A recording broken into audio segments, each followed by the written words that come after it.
And thank you, ladies and gentlemen, for joining us once again across the Louisiana plain, where we are elevating the cause of constitutional conservatism, the cause of life, the cause of freedom and liberty, and slowly but surely, day by day, draining the Louisiana swamp. My name is Chris. And I'm Danielle, and this is The State of Freedom, brought to you by freedom-loving Louisiana First Patriots. Hello, State of Freedom warriors. Thank you for having us along for part of your day. We are so thankful for you. You are the best listening family anyone could possibly hope for.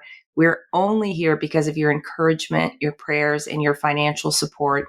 If you are looking for a way to support us, to advertise with us, or to send us feedback, please visit our website at freedomstate.us. We would also really appreciate it if you would help us get the word out and spread the reach of the State of Freedom. Just simply like the show on whatever platform you listen to us, subscribe to it, share it with your friends and family. You can share short clips rather than full episodes from our YouTube and Rumble channels, and the links to those are always on freedomstate.us and also in our show notes. Well, today we have joining us a strong pro-life advocate who's been involved in the fight to protect the unborn since he was in high school. We are so honored to have with us today the Executive Director of Louisiana Right to Life, Ben Clapper. Before we talk to Ben, let me read the scripture of the day. And just a warning, this one's kind of sober. It is Psalms chapter 2, verses 1 through 6, and it says, "How dare the nations plan a rebellion? Their foolish plots are futile. Look at how the power brokers of the world rise up to hold their summit as the rulers scheme and confer together against Yahweh and his anointed king, saying, 'Let's come together and break away from the Creator. Once and for all, let's cast off all these controlling chains of God and his Christ.' God enthroned merely laughs at them. The sovereign one mocks their madness. Then with the fierceness of his fiery anger, he settles the issue and terrifies them to death with these words, 'I have poured out my king on Zion, my holy mountain.'" And as I was reading this morning, I was just struck, the psalmist wrote these words more than 3,000 years ago, yet they sound like they could have been written today. These verses serve as a strong reminder that the nations and the evil rulers of the world have been plotting against the Lord himself and the Lord's people for a very long time. It's kind of a continual thing, it feels like, and God sees them. He sees everything, and he's mocking their satanically inspired plans to bring destruction and chaos and to exert control over the earth and the people. God is not impressed by them, and he's not intimidated by them. And these scriptures make it clear that he will put down their rebellion. He'll put an end to the wicked rebels, and he will see to it that Jesus is seen and recognized as Lord of all. And I know that's a stark and sobering word today, but I hope it also serves as an encouragement that the Lord is still on his throne. He's watching over us and he's protecting his faithful ones. And none of this surprises him and none of it's catching him off guard. Not catching him off guard at all. And, when you've been fighting the battle that Ben Clapper, our guest, has been fighting for as long as he's been fighting it for many, many, many years, and those who've been fighting it even longer than him because they're older, many of them have passed on. I guarantee you there were times, Danielle, during that battle when they probably felt rather down, rather dejected, when it looked as though the enemy was prevailing and winning. Imagine if they had quit. Imagine if they had lost their faith, taken their eyes off God and his ultimate victory. Roe versus Wade would have never, ever been reversed. And so their efforts and their faith have been vindicated as a result of the reversal of Roe versus Wade. And few people have done more than our guest, Ben Clapper. And what a pleasure to have you on today, Ben. How are you? Oh, guys, I'm great. I'm honored to be on. Thank y'all so much. And, just from that scripture reading, it actually makes me think of a great Rich Mullins song that I loved, "While the Nations Rage."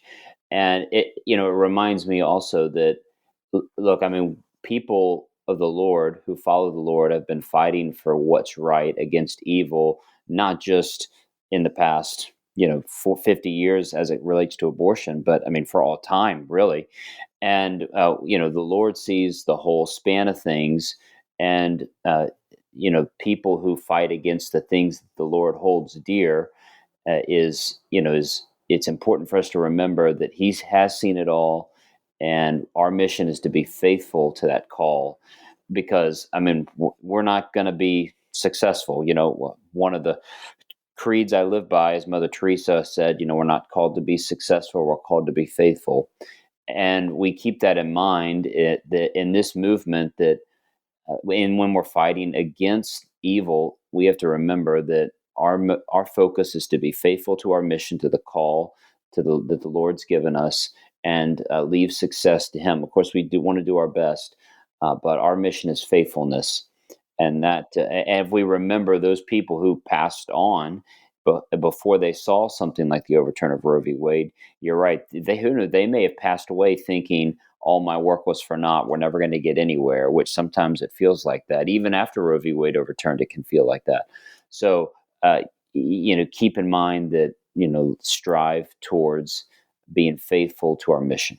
Yes, Amen. that's so true, and sort of along the lines of what Mother Teresa said, but phrased differently. I believe it was John Quincy Adams who said, "Duty is ours; the results are God's." There you go. And so we don't have to put enormous pressure on ourselves about the results. We do the best that we can and remain faithful, as you said, Ben, and let God take care of the results. And a great result, as you well know, not too long ago, was the Dobbs decision, the U.S. Supreme Court, that resulted in the reversal of 50 years of Supreme Court precedent of really abortion on demand in the United States. And I wanted to ask you about what the Louisiana Right to Life was doing as Dobbs was moving through the court system, and what was your reaction to that reversal, to that Supreme Court decision? Sure. Yeah, that's a great question. And, Chris, it really goes back. I hate just to go back further, but I would say, we passed in 2006 our trigger law. And even though that wasn't in the midst of the Dobbs decision, in a sense, that set the stage for what Louisiana was doing, because back in 2006, we felt that, Roe v. Wade's going to be overturned one day, and we need to be prepared as a state. The worst thing to do is to let a decision like that happen and then try to throw it all together during the height of the controversy.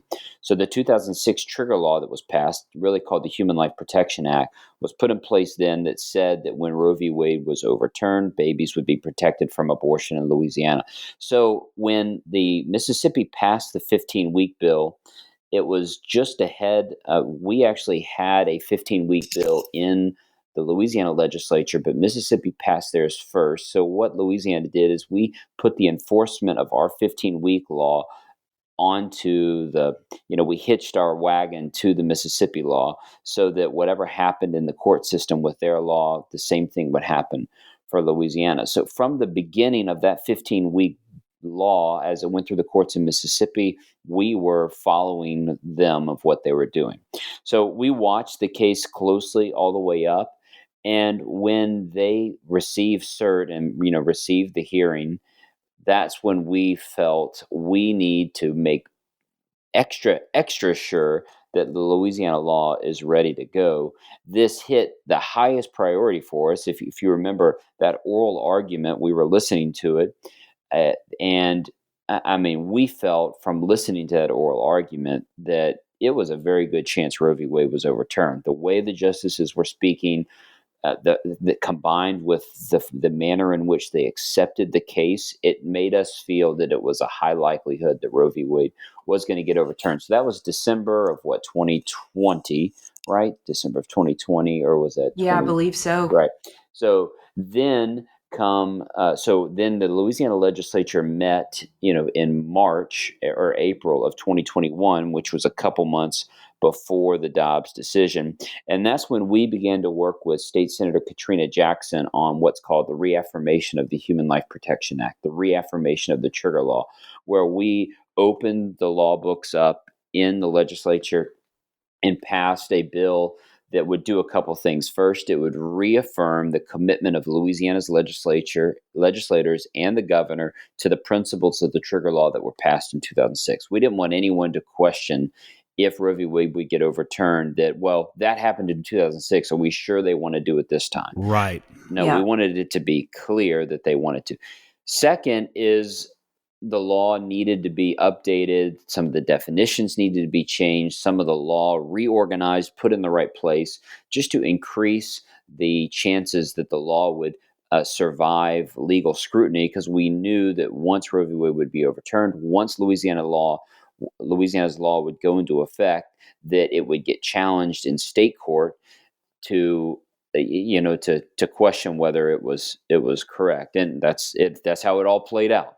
The Roe v. Wade did get overturned. Our law did get challenged in state court, and actually the lawsuit is actually still ongoing. It's going about as slow as a lawsuit can ever go, which I'm always amazed at. When I think a lawsuit is going slow, then a couple years later I see one that's slower, and I'm just always shocked that the judicial system can just go as slow as it can. Which this time I'm not too upset. That's fine if it wants to go slow in this process. So yeah, that's what as the case was coming, we were doing everything we could on the ground to prepare Louisiana for that case, that decision. And actually, one thing I forgot, I'll go back to in the fall of 2020, we passed what we call the Love Life Amendment, the Louisiana Pro-Life Constitutional Amendment, that ensured that a state Supreme Court could not use the Louisiana state constitution to bring about a right to abortion in the state's constitution. That was a blessing that God inspired us to do that. Wow. Because that we've seen some other states have very negative results from that. So those were some of the things that we did leading up to it, and praise God for the results and how it's played out. Yeah. What is the nature, Ben, of the ongoing challenge to our current law in Louisiana? What are they basically arguing on it? Yeah, they're basically arguing that the statutory construction of a trigger, meaning, when it says once Roe v. Wade's overturned, such and such happens, the laws go into effect, babies are protected from legal abortion, from elective abortion. So they're arguing that that's not a proper way that you enforce a law based on some thing that happens in the world outside the state of Louisiana. So they're kind of grasping at straws a little bit on that, trying to argue that you can't do that to be successful. So that's one. Two is they point to some places in the law where where the abortion industry feels that there are kind of double criminal penalties in place, that so they're saying that they're not sure, they're not fully advised when they look at the law about what penalties they're subject to. Again, it's definitely a stretch in terms of the way that they're looking at that. And then there's some where there's in the law, maybe you could articulate that there's two definitions of what the word abortion means in the law. And so they're basically saying that it's not clear what abortion is, which again, only someone who's trying to do elective abortions would think that that's the case. Right. Because it's maybe off a couple words, and maybe the legislature may need to clean that up at some point, but it's certainly not a situation that would cause the court to invalidate the whole law and send it back to the legislature and say, you got to start over. So it's a stretch for sure. It seems like the likelihood of that, based on the arguments that they're making, are very slim, that they would invalidate the whole law. And maybe, as you said, the legislature may need to tweak it a bit, but in principle, it seems very, very solid. Yeah, and I'll tell you just on that a couple things. The group that is filing the lawsuit against the state is the Shreveport Abortion Facility, June Medical Services. Well, they've announced their intention to leave the state and to not come back and to open abortion facilities in other states. So the state has petitioned the court for that the case really is now moot, because the plaintiff that is challenging the state, he really is not interested in doing abortions here anyway. So the court really should throw the whole case out, because that they're no longer have their license to do abortions, so they should be thrown out altogether. So that's part of the delay right now, is waiting to see about that claim of mootness. Yeah, mootness and maybe even a standing issue Yeah. That's right. on their part. Yeah, for sure. Now, as most people know, or many people know, Dobbs did not outlaw abortion categorically in the United States. It simply returned the issue to the states so the states could make individualized determinations about that issue, about abortion. Do you believe that that was the right decision that the U.S. Supreme Court made? Is abortion essentially a states' right issue, or should it have been outlawed categorically by the U.S. Supreme Court in Dobbs? The interesting thing first is that not only did they return it to the states, the phrasing in the decision was that they returned it to the elected representatives of the nation. So that could be state legislators, it could be local legislators, and it can be federal legislators as well. So people sometimes say, well, it returned it to the states, which it's true they did, but they didn't just return it to the states. They returned it to where laws should be made, which is the elected body of any legislator. That includes our congressional representatives in Washington, D.C. So if the Congress wanted to come together and pass some sort of a law on abortion, protecting unborn children, that is what Dobbs did. The same what happens in a state. So, so on the broader question, did they make the right decision?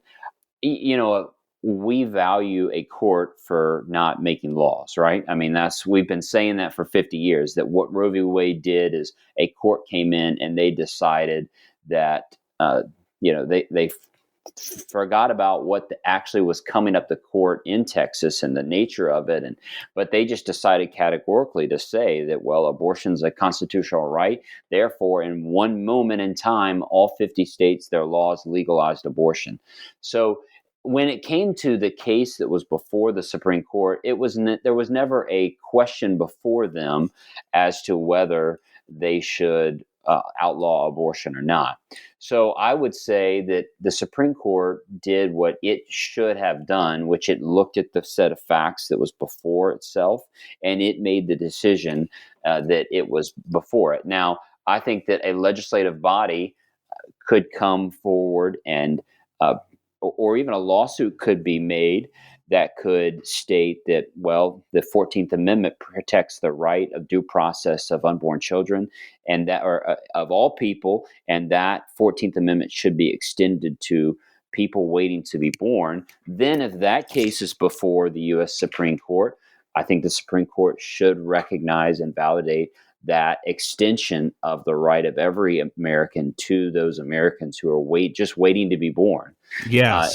That's the thing. So I don't think the Dobbs case was the proper place according to the Supreme Court, and I think we need to be consistent with what we've said for 50 years about what the Supreme Court should do. But I do think there is ample room in the U.S. Constitution, as it's been amended, to extend our liberties to those of unborn children. It needs a lawsuit, and it needs a legislature who may be willing to pass a law to that extent. My dad used to talk frequently when we were growing up about the personhood of the unborn and about the U.S. Congress passing a law establishing the personhood of the unborn.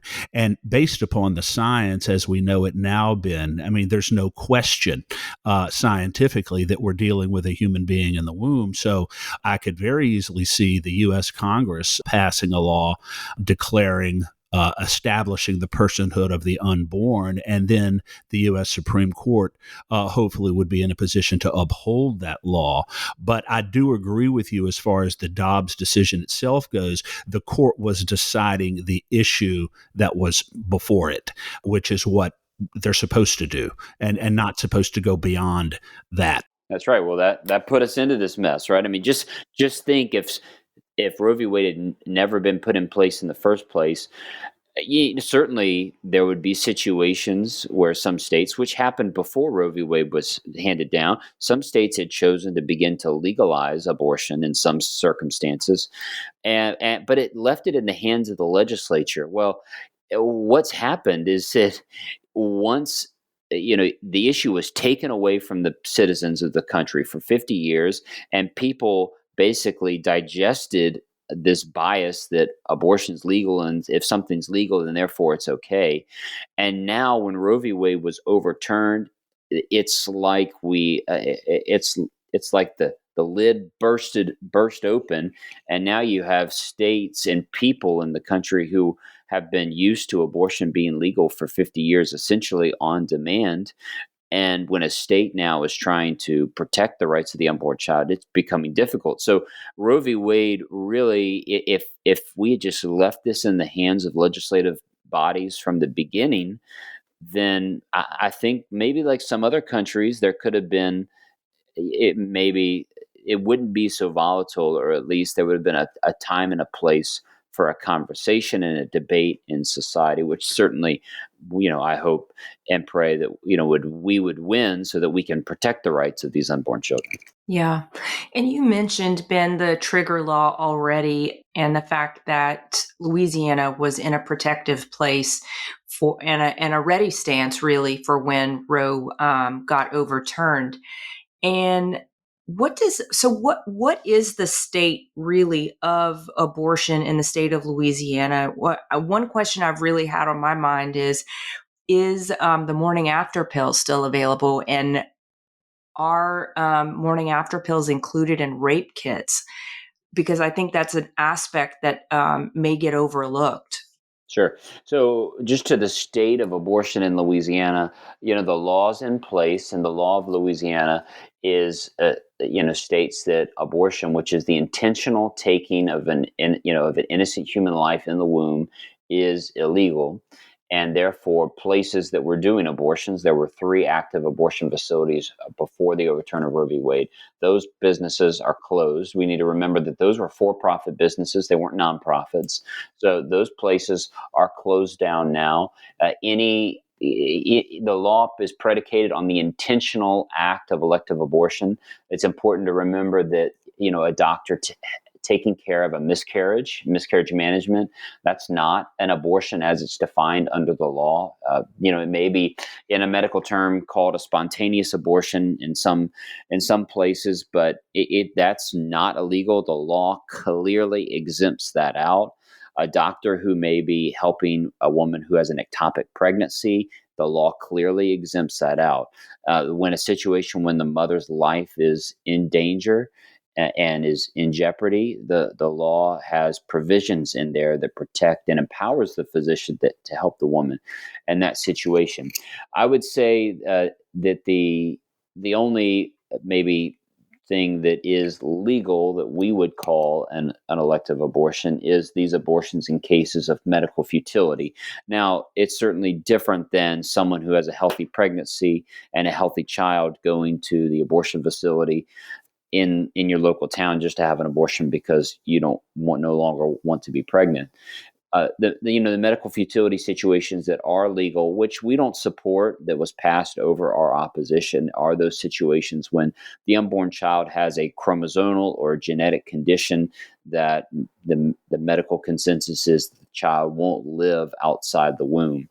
And so it is legal in Louisiana to have that abortion right now. It's rare, but it happens. Trisomy 13, trisomy 18. We're going to continue to advocate for those children. We believe they're compatible with love, and we need to love those children as long as we can and give them their fullest chance at life. So that's kind of the quick overview of what's legal and what's not. I think doctors sometimes say, well, how do I know when I'm taking care of a patient who's having a miscarriage versus doing an elective abortion? Well, the law is clear that you have to have the intent to end the life of the unborn child in that situation.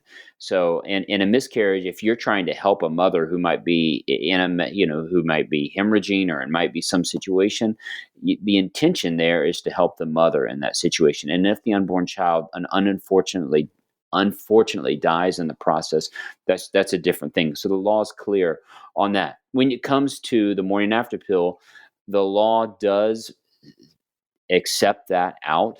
It makes it clear that the morning after pill is legal in the state. And I think it's important to realize that abortion is defined in the medical community as the termination of a pregnancy. A pregnancy is established once implantation has occurred, when that embryo has implanted in the mother's uterine lining. And that's when a pregnancy test reads the hormone at that point. So there's the law is silent on abortion before implantation, because there's no marking, there's no ability to indicate when that has or has not happened. So of course some people may be taking the morning after pill when no conception has occurred. But the morning after pill, yeah, it can be used up to 72 hours, and it is legal, and it is present in rape kits in the state. The legislature did pass a law requiring that. I believe last year. We weren't involved in that legislation, but it is there in morning after pill is legal, and that's certainly something that can continue to be discussed over time. But yeah, now that's different. It's important that people recognize that the morning after pill is different than what's colloquially known as the abortion pill, which is really mifepristone, or sometimes called RU486. RU486, mifepristone, that is for the purposes of an abortion. That's illegal in the state and can't be used. But that is different than the morning after pill. Often, even policymakers, legislators, politicians, people will trip up the difference between those terms, and it's important that people realize there's a difference there. So the morning after pill, at least theoretically, which can be used up to 72 hours after the fact. After sex, so not after conception. Right, Yeah. after sex, at least theoretically, is a pregnancy prevention rather than an abortion, at least theoretically. Is that what we're saying? Yeah, there's a debate in the medical community about if it does act as an abortifacient, which is a term that's used, which really abortifacient is used to mean preventing that newly formed embryo from implanting in the uterine lining, so acting between conception and implantation. So the FDA has put out guidance, which, I mean, take that for what it's worth, right? Yeah, Because under the seriously, Biden not worth administration, much to me. yeah, but they've had more medical guidance that's come out that said the morning after pill does not act as an abortifacient, and it only acts in various forms as a contraception, as a contraceptive, excuse me. So, but there are plenty of people who think otherwise. It probably, in our thought, it probably works in both ways at times. And clearly the issue needs to be vigorously debated going forward because it is not certain 100% one way or the other on that. Yeah, and not just debated, but scientifically studied. I think Absolutely. that's True. so And important to know, what does it actually do, and what Yes. are the unintended consequences. And the challenge with that, of course, is studying that. You have a very small time frame, right? You have things that are occurring in a fallopian tube. I mean, it pinpointing that with accuracy is very difficult. And that's, for us at Right to Life, we've always been neutral on the issue of contraception. We take a stance and we take action once conception has occurred, once that human person exists, even from the moment of conception. We strive to protect that human person, even in its embryonic stage. So yes, it does need to be continued to look at, engaged, and discussed. Yeah. What about this argument here, Ben? Dr. Bernard Nathanson, who I'm sure you're familiar with, he performed probably more abortions in the United States than any other OBGYN in the nation's history. And then he converted to Christianity and began to become a very strong pro-life advocate. Bernard Nathanson was on record stating that he didn't know of any situation, and I think a lot of other OBGYNs said the same thing, any situation where direct abortion was necessary to save the life of the mother. And I'm asking this question because all of these arguments that they make is that abortion, the life of the mother, the life of the mother. So we need an explicit exception for the life of the mother. But according to Nathanson and others, doctors have always been charged and always had the authority to do what was necessary to preserve and protect the life of the mother. And if that indirectly resulted in the death of the unborn child, well, that was not considered morally illicit, but the direct killing of the unborn child always was. And Nathanson didn't seem to think there was any circumstance where that was justified or necessary. What are your thoughts on that? Yeah, I mean, I would say that the law has always been in place to protect the ability of that physician to save the life of the mother. From a even step back further, we got to remember that the mother and the unborn child are equally valuable to the pro-life movement, right? I mean, it's not just people, we focus on the unborn child because their lives are targeted for death, right? But every human person is equally valuable. So a physician acting in a true medical emergency to save the life of a woman, I mean, that's a good action, right? That is a good thing to do. And, in this situation, what Bernard Nathanson is saying, that there's abilities to act to save the life of the mother. Now, in those situations, the child may die unintentionally in those things. And that's not the same as intentionally going in and ripping the baby's arms and legs apart through an Exactly. abortion. Right. So now I'm not a physician. I'm not going to sit here and claim that there's never going to be a situation where what you have to do. But every physician I speak to, and I've learned from, shares that, they're able to, slow things down. They're able to monitor the mother, monitor the child. If the situation is such that the mother is septic and there is a true emergency, then often what they're going to do is induce an early delivery in that situation. And then, of course, if the child's not viable in that situation, you're still giving the child a fighting chance at life in that moment. You're not going in and saying, I want to kill this baby, and that's what I'm going to go do. No, you're making an action that's in the best interest of the mother, and giving the child a chance at life at the same time. I think it's important to remember that if people have further questions about that, you can read Louisiana's exception when it comes to the life of the mother, and you can read about that. I'll just be honest. It probably, the way the law is written, is it probably would allow, if a physician truly felt in that moment like the only thing that they could do in that situation, they were acting with the best interest, was a quote abortion in that situation, the law would probably protect them from doing that. It depends on the situation and the intentions and everything. But the law has a great phrase that says, the physician shall make reasonable medical efforts under the circumstances to preserve both the life of the mother and the life of her unborn child in a manner consistent with reasonable medical practice. So, what that means is, it's basically saying, look, in reasonable medical efforts, like, it doesn't have to be heroic efforts, but in reasonable medical efforts, you should strive to preserve the life of the mother and the life of her child, and in those situations. Now, again, while you're trying to preserve the life of the mother, the child may die unintentionally in that process. That's the way things have always been in healthcare. Sometimes it's not a black or white. There's a gray area, and not everyone's going to make it, we know. But that's very different than an elective abortion, where the 7,500 abortions that were happening in Louisiana per year before Roe v. Wade were not those types of abortion, right? Let's remember, those were situations of 98% of those were healthy women, healthy pregnancies, healthy babies, and those babies died because of abortion. And purely elective. Elective, right? Absolutely. And that's what Louisiana law, and the law of 15 other states who protect life, that's what we're trying to focus on. The pro-life movement didn't start because we wanted to get into these situations of the life of the mother, right? We wanted to protect unborn children from elective abortion because they were being killed for no valid reason in these situations.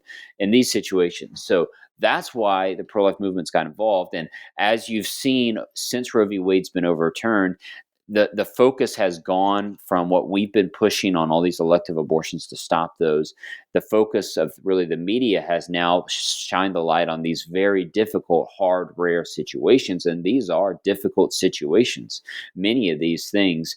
And our hearts go out for the people who go through them, like our hearts have gone out always for women and families who face heartbreaking situations. But the law empowers physicians to care for women because they're equally valuable as unborn children. We just shouldn't intentionally kill innocent unborn children for the heck of it. Yeah. Yeah. And Ben, now that we have, in a lot of ways, won this battle that we've been fighting for so long, at least at the state level, the reality is, and you mentioned it already, that there will be more babies born. You said 7,500 abortions a year in Louisiana, and those babies may need help. What is the role of Louisiana Right to Life now that these babies are being born? Yeah, and look, I don't want to take. I know what you're saying in the sense that we've won, but I look out there in the situation, and while we've made amazing strides, of course, because Louisiana Right to Life, right? We want to give the right to life to every person, including unborn children. So we have accomplished such a great success in terms that our law no longer allows this, but our law has changed, but I don't know if the abortion culture has really changed, right?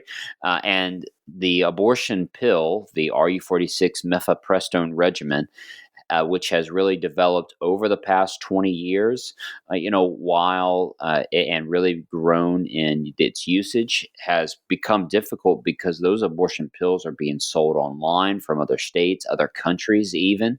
And that, even though that's illegal for those to be shipped and sold into or in Louisiana, the challenge is stopping that, right? Yeah, It's, let's not be naive, right? that's right. I mean, so we know that while 7,500 legal abortions were happening at abortion facilities, we're not going to believe that all those babies are born. We're sure that abortion is still occurring, especially through the abortion pill. And it reminds us that our mission of changing culture and changing hearts and minds and supporting moms and dads, that hasn't changed, and really it will never change this side of eternity. I mean, that mission will go on every day, and really it's gone on for all time, right? I mean, you can look in scripture and look at efforts to support the widows, support orphans, so the back into the Old Testament. So that is really never going to change, that we have to be present. We have to be in our local communities, in our churches, and we have to be offering assistance to mothers so that they don't choose to go for the abortion pill route. Most of the times, those people may not have sufficient resources to be able to choose life. They may feel abandoned by their loved ones, pressured by people to have abortions. We've got to be that helping hand in our community. I often say that, if your church, if people are involved in a church, if your church hasn't stood up since Roe v. Wade was overturned and made an announcement and said something like, if you know someone who becomes pregnant and doesn't know what to do, or if you're that person, you should know that our church is here to wrap our arms around you, to care for you, to try to meet your needs as best we can, to put you in touch with those who can meet your needs the best we can. I mean, if we haven't done something as simple as that, then I mean, gosh, we're missing step number one of this mission, because we've always been pro-life, pro-child, because we want to protect the right of that child. But again, we're pro-mom as well. We want to be there with them, and then maybe that work is, maybe it's more important now than ever, but it's always been important. So, I think that our first priority is we want to make sure that the citizens of the state are doing everything they can to support moms. We want to make sure that the resources that the state provides is as sufficient as possible. The state of Louisiana has great public and private resources to help mothers before and after birth. We want to strengthen those things, make sure that people know more about them. I find that that's the hardest challenge, is just publicizing and making people in local communities aware of the resources that are around them. That's an expensive task often. So that's something that's really important to do. Educating young people. I mean, if we talk about what happened in the state of Ohio when it comes to abortion, the ballot initiative there. Over 80% of young people voted in favor of abortion. We have a lot of education to do. So I mean, there's a lot that we have to do. Yeah, almost it's Yeah. the harder work begins now than it was before. And you wouldn't expect, the culture to change overnight. I'm certain that when Roe versus Wade came down in 1972 or 1973, whenever it was, the vast majority of Americans were probably shocked that abortion, something that almost every state had outlawed prior to Roe versus Wade, they were found that to be abhorrent. The fact that they wake up one morning and abortion is legal in the United States, but over the period of the next 50 years, the culture slowly but surely began to adapt to the law, and hopefully that will occur now, that the culture eventually will follow the law, and we will begin to embrace a culture of life, in part because the fact that it's now illegal in many states. That's right. Well, I tell you what, I agree with you 100% on that. Our challenge, though, the crossroads that we face today, is that we have states who are passing ballot initiatives to protect legal abortion, and so therefore, we're almost. I don't want to say it's worse than before Roe v. Wade, because it's not, because many states do protect life. But in states like Ohio, it's ricocheted back. And because of these ballot initiatives that are protecting abortion on demand in those states, it almost it's going to almost become more difficult in many places for the law to be the teacher, because the other side is stepping in very quickly, very effectively, and with a lot of money to ensure that abortion on demand is sacred in many of these states. Yeah, well, which really leads me to reiterate the point that perhaps the place where this should be accomplished legislatively may be in the U.S. Congress with some sort of a personhood bill on a national level, because according to what you said earlier, the language of Dobbs seems to allow that mechanism. Is that right? It's right. Yes, I think the challenge you face in doing that is, are the people of this nation at a place where what do they believe, or what's their position on abortion? And then therefore, what are their elected officials going to do in Congress or in state legislators? I can tell you that, if you look at the federal elected officials, they look at results like Ohio and the people who represent the state of Ohio, and they sit there and say, well, gosh, well, obviously the people of Ohio don't agree with me going that far. And so there's a lot of hesitation. So yes, the moment is now. We need to make progress federally, but we've got to engage a kind of grassroots hand-to-hand combat, in terms of not combat, but in terms of educating and changing hearts and minds, because right now we are at a significant we're losing on the scoreboard when it comes to public opinion right now. That's what we've learned from some of these ballot initiatives. There's a lot of factors in there, but it's going to be hard for us to pass something like that in Washington, D.C. if we can't move the needle more in the hearts and minds of Americans. That's a very, very, very good point, and that's going to require grassroots activism and education and information, ongoing efforts to educate the public. Do you expect there to be, I'm assuming that you do, I know you testified in 2023 against a series of abortion bills in the state legislature here in Louisiana. Fortunately, they were all defeated in committee. Do you expect there to be ongoing efforts legislatively in Louisiana to try to poke holes in any abortion laws and create exceptions to abortion in Louisiana?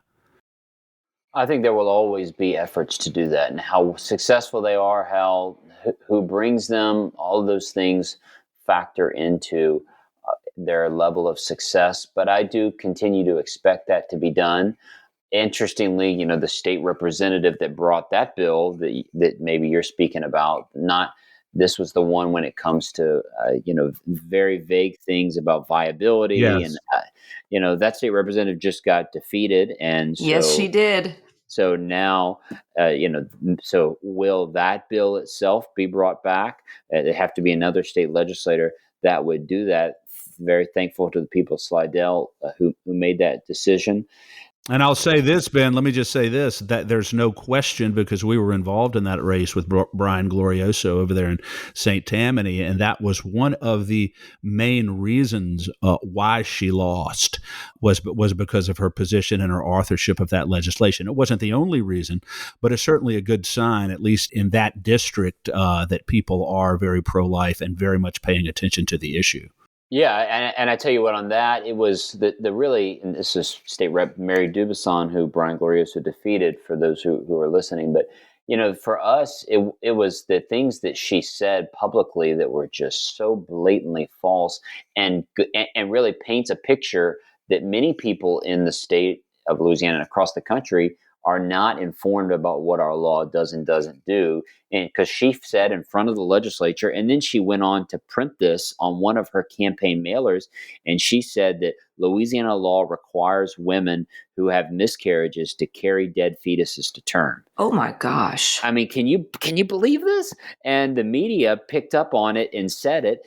And even the Advocate wrote that they described her bill, HB 461, as an effort to add an exception for miscarriage to Louisiana law. And we almost hit the floor. We called the Advocate and said, it's not. There's already is an exception. Now, the Advocate printed a little correction, the far left corner of the paper or whatever, but the damage is already done when things like that happen. And it confuses people. And then it makes people think that the pro-life movement and pro-life laws don't care about women in situations like miscarriage, which is false. So it was almost, yes, she voted in a pro-choice manner, but it was more about the misleading things that she was saying. So I think many Slidell residents not only felt that she was doing things that are not consistent with their position on abortion, but even that they felt like they couldn't trust her to say correctly what the law doesn't allow. All basically being dishonest about it. Well, and I hope it sends out a political flare to everyone that's in the state legislature now, that this is your political fate should you choose to try and work to weaken the pro-life laws in Louisiana. That's my hope. Yeah. Well, and the good news is that the crop of legislators coming in are, I think, very pro-life. I'll tell you that personally, I've found. Oh, well, let me back up. I would have thought, with all the controversy going on, especially when it comes to a tough issue like abortion in case of rape and incest, which a lot of people disagree with the pro-life movement on. I understand it's a very tough issue, but many legislators, as they were answering our questionnaire, or candidates for open seats, said, I know it's a tough issue in my district, but this is what I feel morally is the right. This is my conviction, my conscience. So I was really edified to see not just that people were checking the box to be pro-life, but it seemed that they wrestled with the issue a little bit more than candidates have in the past, who maybe showed before Roe v. Wade was overturned. I think there are some candidates that oftentimes would just choose to be pro-life because they felt it was the politically expedient thing to do. And I'm not criticizing them for that, but that's just the nature of politics. There's a lot of issues under the sun they got to deal with. But I think now it's been a more of a test of the conscience of these legislators and these candidates who've had to make policy decisions now because they know when they go into the Capitol that this is going to be an issue that they're going to have to vote on. Now, certainly our goal is to keep these bills dead in committee. So that's what we're going to work on moving forward. Chris, I was really struck by the fact that there's so much work that remains to be done. Louisiana is at the top of the good list on protecting the unborn. That's one of the only good lists we're at the top of. But there's more work to be done to shore up the laws in Louisiana. We need to be supporting and better supportive of the expectant mothers and the vulnerable moms and young families once the babies are born. I'm just so grateful for Ben Clapper and for his leadership, for Louisiana Right to Life and all the people who volunteer. But, they're just one organization. And as Ben has so well said, churches need to be involved. Christian schools need to be involved. Christian neighbors need to be involved. If this is an issue where we want to continue to take ground, we cannot behave like the work is all done. The battles just aren't over. It's far from it. Far from it. And, it's not enough, Danielle, to simply make abortion illegal. We have to always keep foremost in mind the fact that many of these women who are faced with unplanned pregnancies are extraordinarily lonely.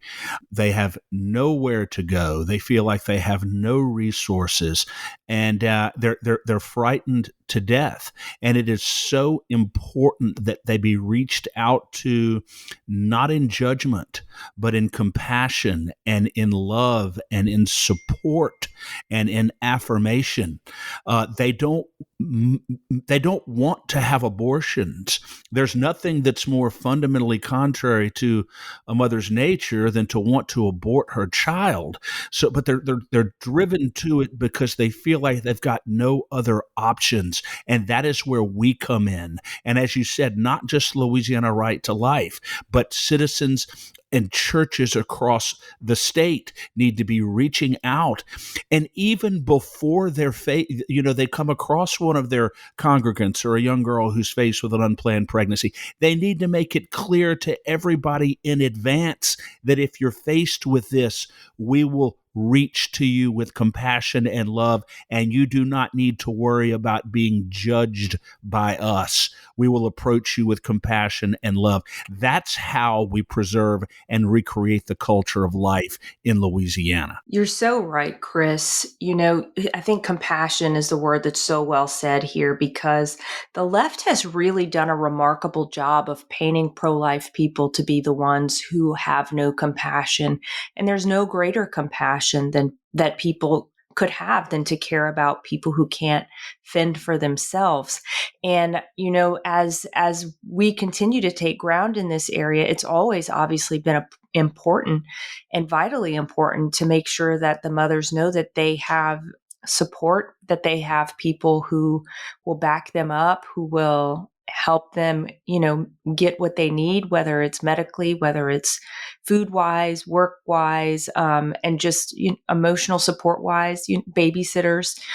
There's so many aspects to caring for people. And, it might have been Hillary Clinton who said it takes a village to raise a family. I'm sure she didn't say it first. I'm pretty sure that's an African proverb that she stole. But the point is, it will take people stepping up and loving their neighbor for these families to be successful. Yes, but let's just remember that, it does take a village to raise a child, and it takes a village to preserve the lives of the unborn. But Hillary Clinton, to her, the village is the functional equivalent of the government. The state. You're so right. And so let's keep in mind the village consists of groups of private citizens who come together and mutually support one another. They weren't talking about the government. Okay, so well but said. Hillary, she has a tendency to strain credulity at times in the way that she interchanges words and confuses people about language. But this is not a diatribe against Hillary Clinton, as tempting as it is at the moment. But anyway, I'm very thankful to have had Ben Clapper on the show. He's so articulate and so passionate. And this was, part one of a 2-part series. And I can't wait to have him on for the second part of this 2-part series, which should air on December 18th, 7 days before the birth of the Savior. Love it. And we would be remiss if we wouldn't thank our listeners, Chris. We are so grateful for our listeners and for all of the support that they give us, that they give the show, and that they give the legislators who are doing the right thing. And so a huge thank you to you. If you would like to be supporting us as we enter this kind of end of year giving phase, you can do that at freedomstate.us is where you can support the show. You can do that at P.O. Box 861, Berg, Louisiana 70343 as well. And you can also support LACAG on the website there, lacag.org, LACAG.org. And Chris, the P.O. Box? LACAG, P.O. Box 64952, Baton Rouge, Louisiana 70896. We're becoming the bulwark of freedom in the state of Louisiana through a lot of hard work and effort and God's grace. And give us your most generous Christmas gifts and donations and support so that we can continue to move forward, continue to broaden, continue to be your voice, because it is such a privilege and an honor to be able to do so. Yes. And everyone, just give me a pass for trying to quote Hillary Clinton in any way, shape, or form. That was a really misstep on my part. So, that's okay, Danielle. Look, that's the first linguistic mistake that you've made since 1979. So that was pre my birth, Chris. That's what I'm saying. You were so very immature. You were still in the womb, but that was 40 something years ago. So look, I know you've got another 43 years before you'll make another one. So I give you a pass on this. Well, it's hard to recover from. But before we go, I'd like to mention an opportunity for any listener who may be investing in precious metals or interested in investing in precious metals, or even starting a home-based business in the precious metals industry. Metal Stacks is a precious metals collectors club where you can buy your metals at the best prices on the market, which is actual dealer cost. They're beating the big sites, and they have no credit card fees and no minimums. If you are interested in purchasing metals, you can visit metalstacks.com/DWalker, and that helps me out. I get the commission, so feel free to go ahead and start shopping. You can also refer people to Metal Stacks for an additional income. So if you're interested in learning about the referral business aspect, just email me directly at Danielle@freedomstate.us. Well, as you know, Danielle, I and my gracious bride of almost 24 years both just signed up to Metal Stacks, and we're so excited about the future. We're just thrilled to death to be a part of it. Well, thank all of our great listeners today, the State of Freedom, LACAG supporters, and citizens across the state who are waking up and helping us each day to take big steps to preserve the state of freedom in Louisiana. Have a great one, Chris. See you soon. You too. Thanks for listening to The State of Freedom. To stay on top of all the calls to action we mentioned today, just check out the show notes for the episode. If you'd like to support the show financially, visit our website at freedomstate.us. If you'd prefer to give by mail, you can send a check to the State of Freedom, LLC at P.O. Box 861, Berg, Louisiana 70343. If you own a business in Louisiana and are interested in supporting our show by advertising, please email us at info@freedomstate.us. To get involved with Louisiana Citizen Advocacy Group, visit lacag.org, LACAG.org, or email Chris at chris@lacag.org. If you're enjoying the podcast, please subscribe and share it. Give us a 5-star rating in the reviews. Thanks again, everybody. We'll see you next time.